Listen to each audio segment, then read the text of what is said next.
First, who do you blame? Do you blame Putin? Do you blame NATO? Do you blame both? If I had to, there's no black and white in the world. There's varying shades of gray. There's no such thing as a good guy and a bad guy. However, I completely understand Putin's position.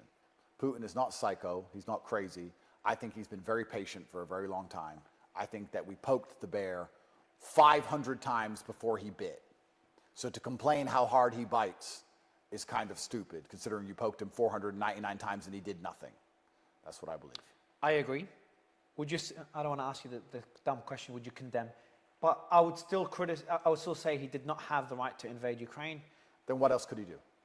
Nuke the world? You know, it's interesting. Let's go back. And the reason I try and I'm going to prove the point personally as opposed to Russia-Ukraine. If you talk about Russia-Ukraine, people want to go down into the exact policy of Russia-Ukraine and the color revolution, and they try and messy it.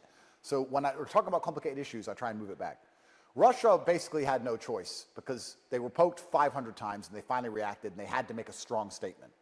If someone broke into this house and tried to attack my children and I murdered them, and someone was going to say, oh, but you didn't have to murder him, which is basically what you just said with Russia. You're saying he didn't have to invade Ukraine. He shouldn't have invaded Ukraine. Yeah, maybe I shouldn't have murdered him. But he was acting in a way which there had to be consequences for. And it was dark and I didn't know who he was exactly. And he's a big guy. So I stabbed him to death. That's life. That's life. We don't always get the benefit of hindsight and the benefit of sitting there and looking at it with a court case and forensic analysis and deciding how proportionately must Russia act in the face of this NATO aggression. Should they only send another evil letter? Should they do?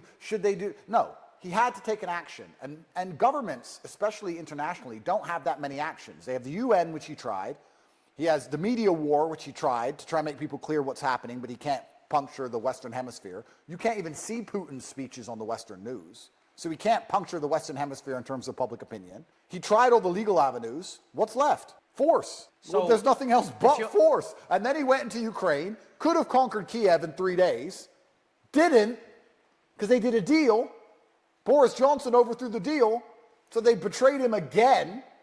How patient has Russia been? Like, he's been sitting there being patient for the last 20 years. In Bucharest, I think it was in 2018, 2019, one of those years, maybe earlier than that, maybe 2007, 2008, here in this city, Putin was talking to NATO about this. And they all made these agreements and deals, and then they start saying Ukraine's going to join NATO. They broke the rules. They broke the law. They broke into his house. So he reacted. If you break into a man's house and he shoots you to death, I don't feel sorry for you. I don't care that his reaction was disproportionate. I care that you shouldn't have done what you did.